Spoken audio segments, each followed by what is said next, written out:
Let's continue with the content. We are now diving into the pillar of digital transformation with a keynote, in this case in Spanish. So let me switch to Spanish from now on.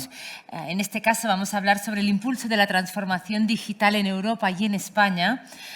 Será una keynote a cargo de la doctora Carina Gilbert, catedrática y cofundadora del Centro de Investigación en Ciencia de Datos Inteligente e Inteligencia Artificial, la UPC, y decana del Colegio de Ingeniería Informática de Cataluña. Esperamos que sea una ponencia que les sea muy, muy útil y les guste. Damos la palabra a este punto de llegar. Creemos que hemos tenido un pequeño enganche con el micro. Llegará en unos instantes y aquí la tendremos para hablarnos de este impulso de transformación digital en Europa y en España. Entre tanto, como ya saben, a lo largo de estos 2 días tenemos sesiones en múltiples espacios que coinciden en horario, así que a partir de mañana, una vez finalizado este foro internacional, esta segunda edición, encontrarán todo el contenido en el canal de YouTube, para que puedan revisar todas aquellas sesiones que no han podido ver por estar en ambos espacios. Lo mismo, creo que ahora sí, la tenemos aquí muy a punto. Así que, si les parece, sin más, le damos la bienvenida con un fuerte aplauso a Carina Gilbert. Aquí tiene. Te dejo el pasador.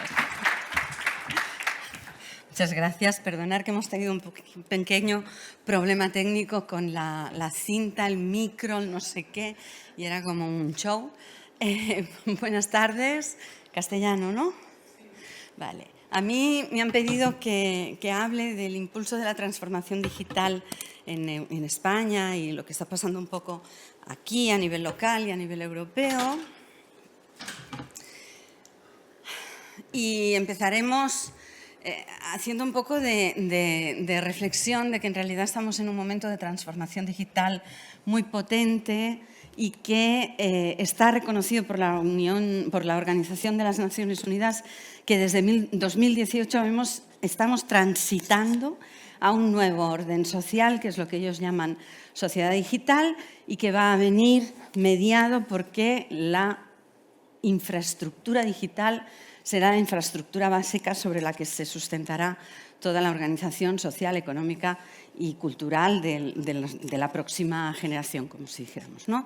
Esto puede tener lugar precisamente porque ha habido un desarrollo tecnológico muy vertiginoso de toda una serie de palancas que son las que están aquí. Es el Internet de las cosas, los dispositivos portables, el 5G, la computación en la nube, la High Performance Computing, la computación de altas prestaciones, los supercomputadores y toda la capa de ciberseguridad que necesariamente tiene que madurar mucho para poder dar soporte a toda esta infraestructura que está en la nube, que ya no está encerrada en nuestros edificios y que circula todo el día por Internet, ¿no?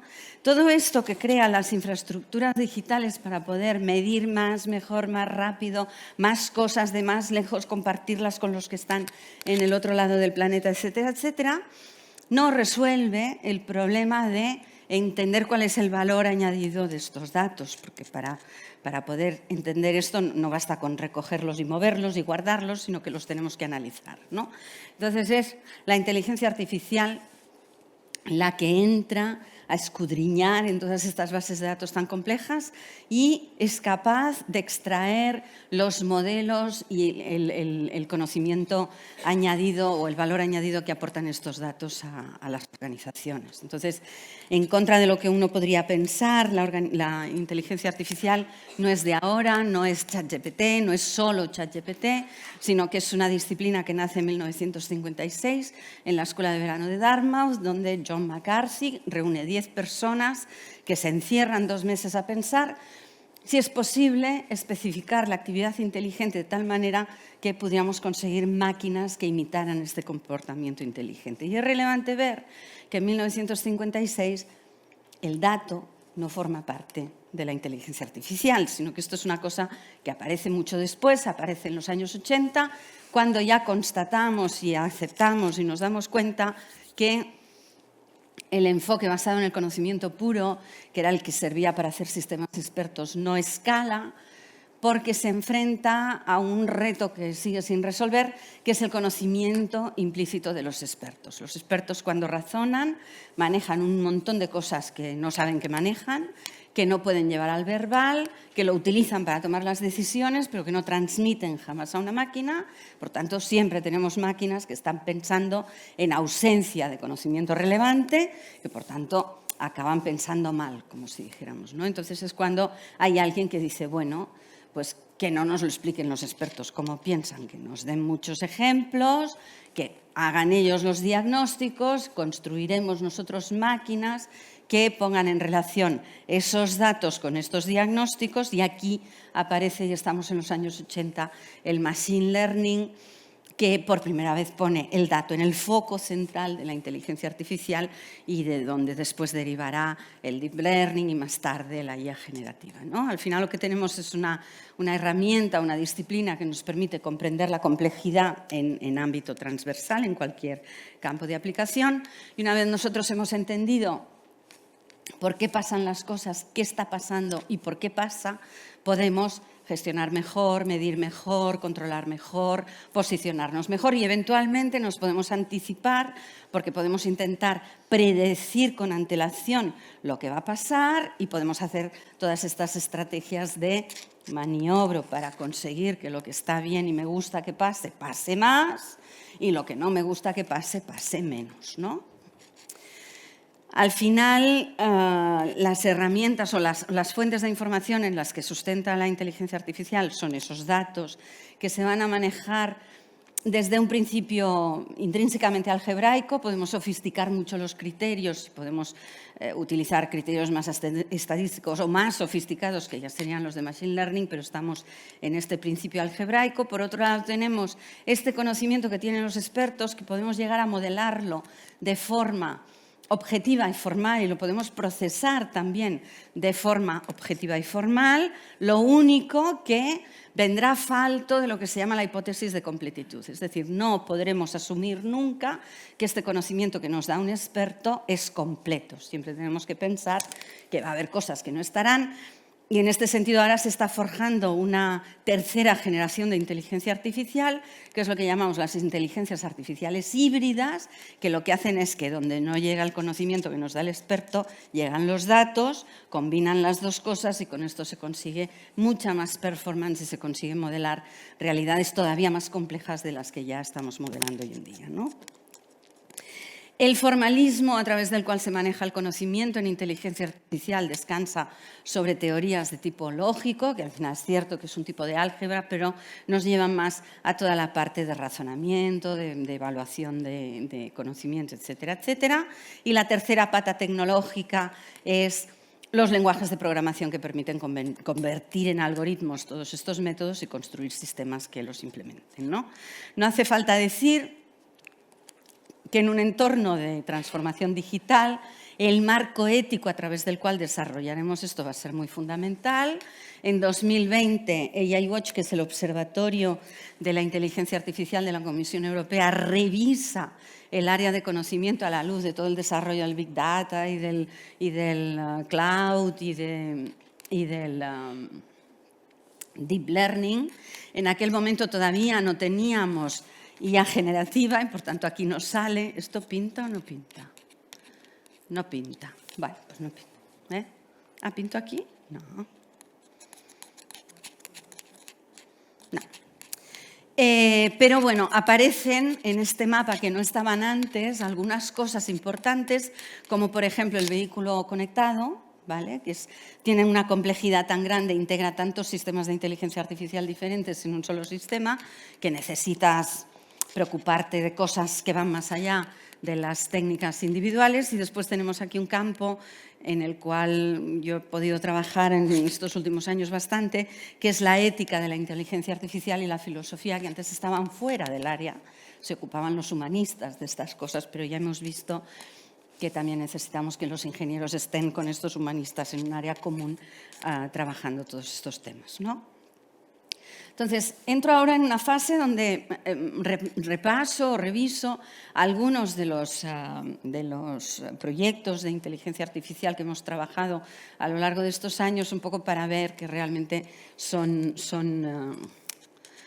técnicas muy versátiles que resuelven problemas de muy distinta característica. Esto es una cosa que se hizo con Goodman hace años, donde ellos tenían pacientes con daño cerebral, situaciones similares, mismo programa de neurorehabilitación, uno responde al tratamiento, otro no tenían ni idea por qué. Entonces nosotros pudimos hacer este análisis de los datos que tenía Goodman, que eran muy ricos, y detectar unos perfiles de personas que respondían mejor o peor, detectar quiénes eran los que no respondían, por qué no respondían, y a partir de aquí Goodman pudo cambiar protocolos, cambiar composiciones de los tratamientos, cambiar normativas del sistema de salud catalán para poder hacer que esta gente que llegaba más tarde al hospital con una lesión más antigua, pues se trasladara antes y pudiera responder mejor, como si dijéramos, ¿no?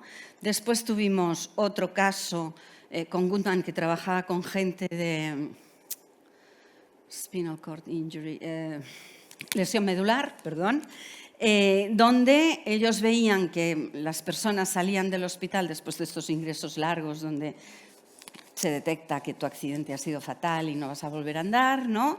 Y algunos de ellos, al cabo de 3 o 4 meses, habían presentado un deterioro físico muy espectacular, muy anormal, no sabían por qué. Nosotros aquí desarrollamos, fíjense, aquí abajo a la derecha hay todos estos semáforos y todos estos diagramas de colorines, ¿no? Que forman parte un poco de todo un trabajo que nosotros venimos haciendo de explicabilidad de los modelos, donde intentamos llevar los resultados de los modelos de IA a una abstracción simbólica de estos modelos que es muy fácil de interpretar por una persona que es un médico, por una persona que es un político, por una persona que no va a tener competencias digitales y que va a tener que tomar decisiones o establecer políticas a través de esto, ¿no? Y entonces para nosotros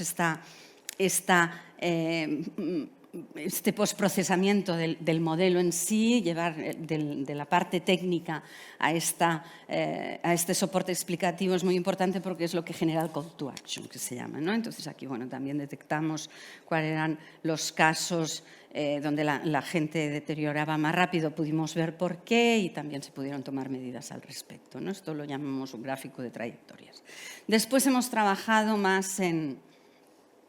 Bueno, yo directamente no trabajo tanto en este área, pero sí tengo compañeros en el equipo, ¿no?, que son especialistas en diagnóstico basado en imagen médica. En este momento tenemos un montón de hospitales que tienen inteligencias artificiales revisando tomografías de pulmón que ven tumores donde el ojo humano no ve nada todavía, ¿no?, con todo lo que esto representa para la detección precoz de enfermedades que, si no, son irreversibles. Y me gusta, aunque ya tiene unos años, pero me gusta siempre poner sobre la mesa este estudio de Carme Peiró, que es un estudio de las decisiones automatizadas en Cataluña, donde se ve dónde hay o había, algunas ya se han desactivado, inteligencias artificiales aquí que tomaban decisiones automáticas y decidían, por ejemplo, si un preso en tercer grado podía ir a dormir a casa el fin de semana o no, ¿no? Claro, cuando estamos hablando de IAs, que son unos modelos que en un porcentaje determinado de los casos pueden fallar, que no haya supervisión humana después de la recomendación para ver si asumimos o no asumimos la recomendación que da la IA, pues puede generar algunas disfunciones que en este momento, cuando hablamos de inteligencias artificiales ligadas a los humanos, la regulación europea de inteligencia artificial ya dice que necesariamente tienes que supervisarlas tú, ¿no? Hemos trabajado muchísimo en prevención y en Healthy Lifestyles. Esto fue un proyecto donde intentábamos planificar menús específicos que seguían una cierta dieta para que las personas no tengan que pensar aquello que hacen los nutricionistas, ¿no? 3 piezas de fruta a la semana y tú estás en miércoles y ya no te acuerdas si has comido 2 o 1 o 4, ¿por dónde vas? Entonces aquí hacíamos unos menús, pero lo que me interesa aquí no es tanto la aplicación, sino que esto es lo que nosotros llamamos un Intelligent Decision Support System. Entonces aquí veis las tripas de este sistema que básicamente lo que hacía era menús, pero que podía tener en cuenta que al Pepe no le gusta el pollo y a la María no le gustan las zanahorias, que uno vive en Londres y no le puedo poner aguacate porque está carísimo, que el otro es alérgico a no sé qué y que el otro vive en no sé, en Italia, donde los desayunos son necesariamente de café con cornetto, ¿no? Y no le voy a poner huevos con bacon a un señor que vive en Roma porque no los comerá, porque nadie de su casa va a hacer ese tipo de desayuno, ¿no? Entonces había toda una serie de componentes del sistema que incorporaban la componente cultural, la componente de preferencia, la componente de... unos eran de conocimiento, las otras eran de machine learning, como si dijéramos, y todas juntas resolvían, colaborando entre ellas, todas estas IAs más pequeñas, resolvían un gran problema, que era un problema de adherencia a la dieta, ¿no? de la gente que le prescribes un régimen y la mitad, cuando llevan 2 semanas, han estado 3 días cenando fuera, se han saltado todo. Entonces aquí era muy fácil decir, mira, hoy no he seguido la prescripción, pues esto recalcula y te reorganizaba todos los menús, ¿no?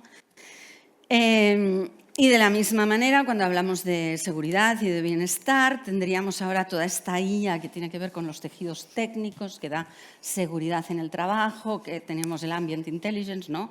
Ambientes sensorizados que en un momento dado prevén colisiones entre cosas que caminan solas por las obras o por los sitios, pero también... Què preguntes al públic? Vols sensores tenir que ven... les persones preparades o tu i jo tenim els micros?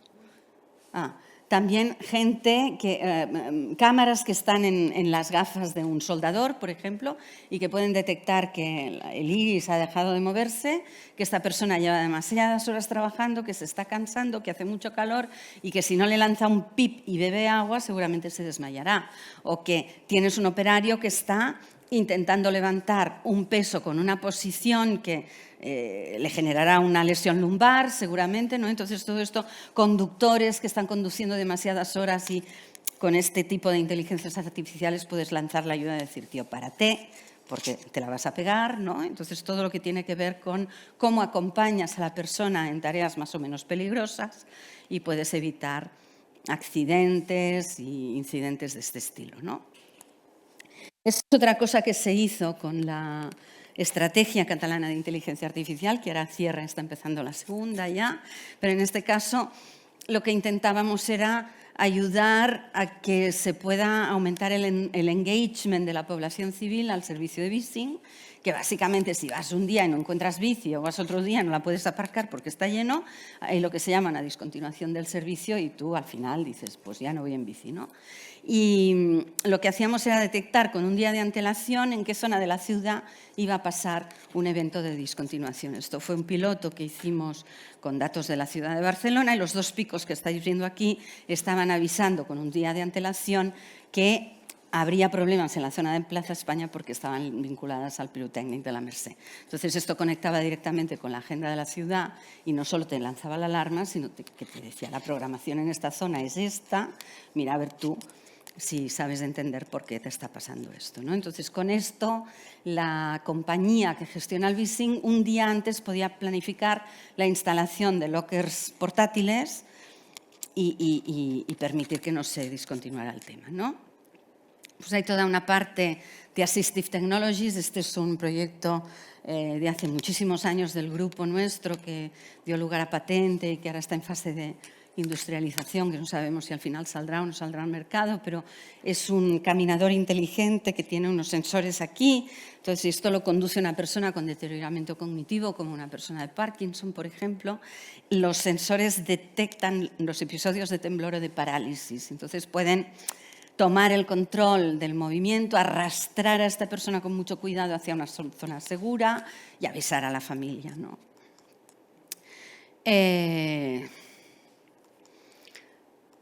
Después habría todo lo que son, que ahora con todo el tema de gemelos digitales tendríamos una generación posterior de esto que hicimos nosotros en 2004, que en su momento fue un premio al mejor proyecto de eHealth de la Comisión Europea, que lo que hacía era tener al paciente anciano en casa, todo el sistema de salud orbitando alrededor de esta persona, con dispositivos inalámbricos en aquel momento, que eran grandes, no había wifi ni nada de todo esto, pero que lo que pasaba era que desde casa el médico podía ver la historia clínica, encargar, yo qué sé, una tomografía, reservar la ambulancia, concertar con el familiar, apuntar que 3 días después, según lo que salga, el de fisioterapia va a tener que visitar a la persona. Y todo esto eran sistemas que se conectaban entre ellos, ¿no? Iban negociando entre ellos las horas, el no sé qué, y luego iban mandando los avisos al humano correspondiente para que todo el sistema funcionara, ¿no? Y aquí tenemos otro que también tiene que ver con esta cosa de llevar el modelo a la explicabilidad. Esto se parece mucho a un cubo de Rubik, pero en realidad lo que hemos hecho aquí es sintetizar cuáles son los indicadores más relevantes para detectar el nivel de funcionalidad de una persona anciana, ¿vale?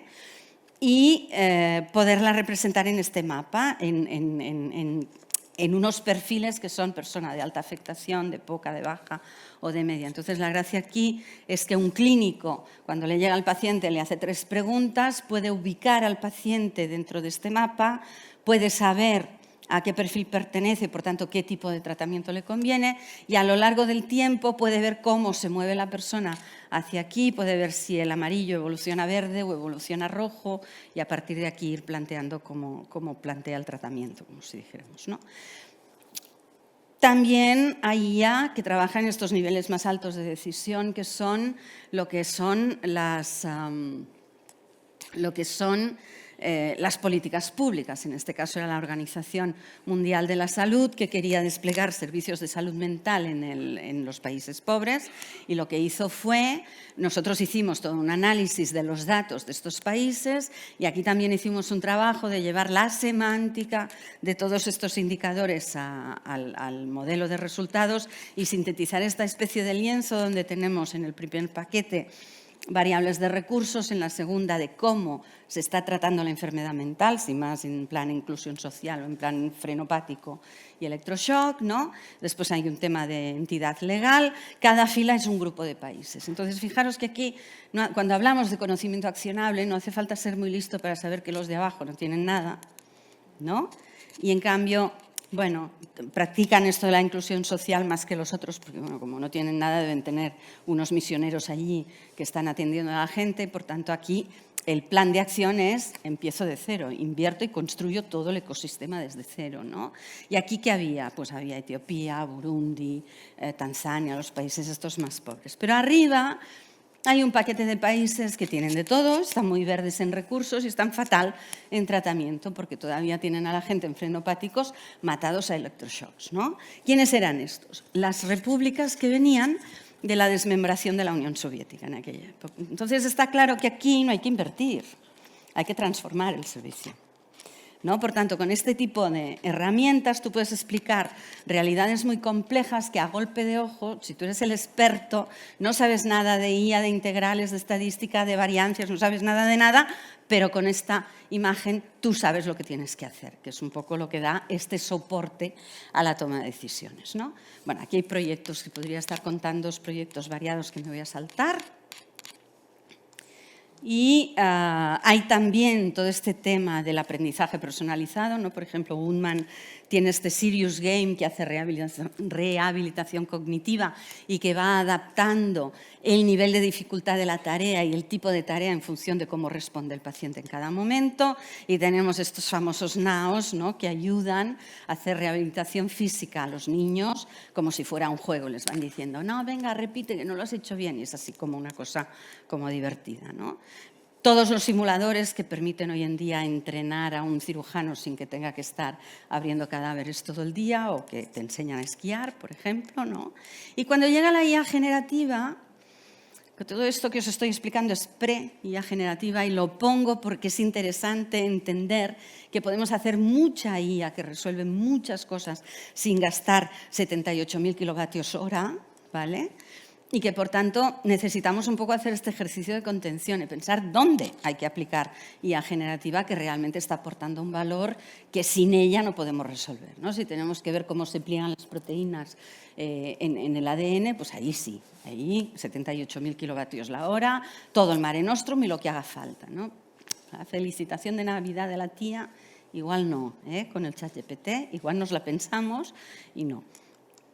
Y entonces es importante tener en cuenta que las versiones públicas de esta IA generativa son No sabemos qué pasa con el prompt y con toda la información que le damos y si le subimos datos o documentos. No sabemos qué pasa, pero sí sabemos que van al cerebro central de estas herramientas y se utilizan, después se cuecen con todo lo que ya hay allí. Por tanto, puede ser perfectamente que esta información confidencial acabe saliendo como respuesta a otro señor de otra organización que pregunta cosas de nuestro tema. Por tanto, allí hay que vigilar mucho con estas fugas de información, ¿vale?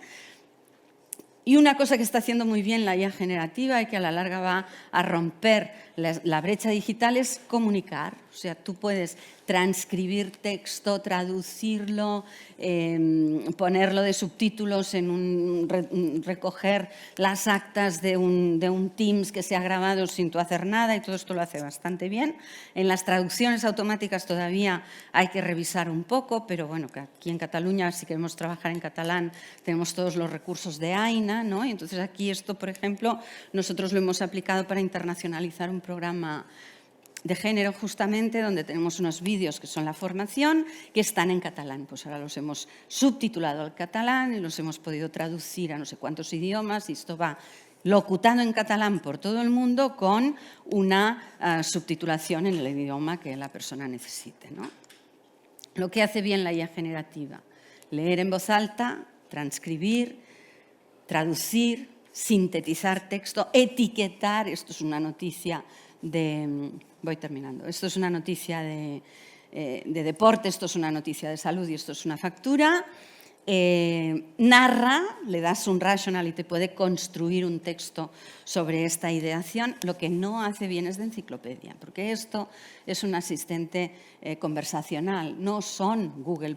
Por tanto, siempre que nosotros le preguntamos ¿en qué año ha nacido Napoleón?, se lo puede inventar, ¿vale? Por tanto, va a ser muy importante hacer esta revisión sistemática de todo lo que nos contesta, y va a ser muy importante que no le preguntemos cosas fuera de nuestra zona de confort, porque no vamos a poder evaluarlas. CETRA es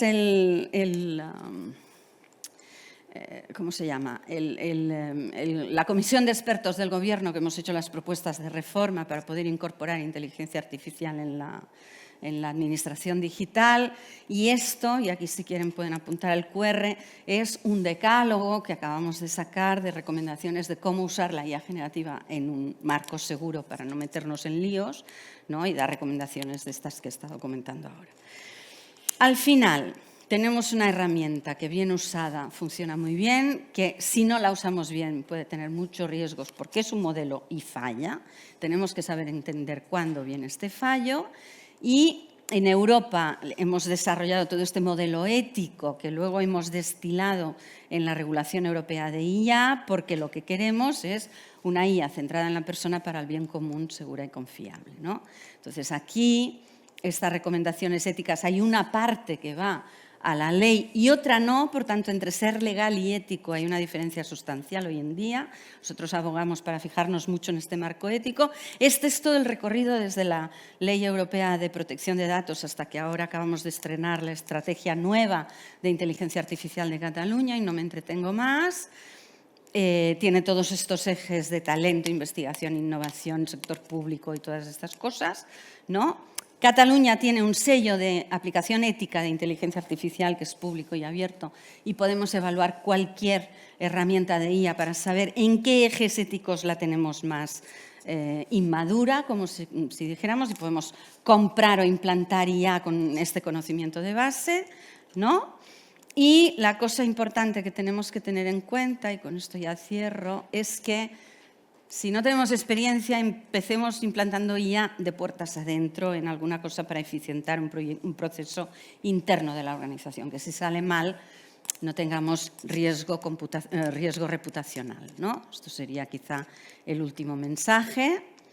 Y el penúltimo, porque el último es que cada uno en su rol juega un papel en cómo se desarrolla la IA, desde los que gobiernan para que sea ética, los que la implantan para que esté bien implantada, los que la consumen también definen cómo va el mercado, y por lo tanto aquí todos un poco tenemos que jugar este papel de responsabilidad para dirigir cómo queremos que evolucione este sector, ¿no? Entonces, bueno, estos serían un poco las recomendaciones. Serían que si vamos a hacer IA, aunque podemos hablar con estas IAs que parece que ya nos entendemos, en realidad necesitamos siempre a un experto que nos vaya acompañando, que nos ayude a detectar cuándo cruzamos la barrera de empezar a generar desigualdades sociales o de empezar a vulnerar derechos de personas, que es muy, muy fina esta línea y tienes que saber un poco del tema, aunque parezca que como podemos hablar con las máquinas, ya lo podemos hacer sin saber bien lo que está pasando. Muchas gracias.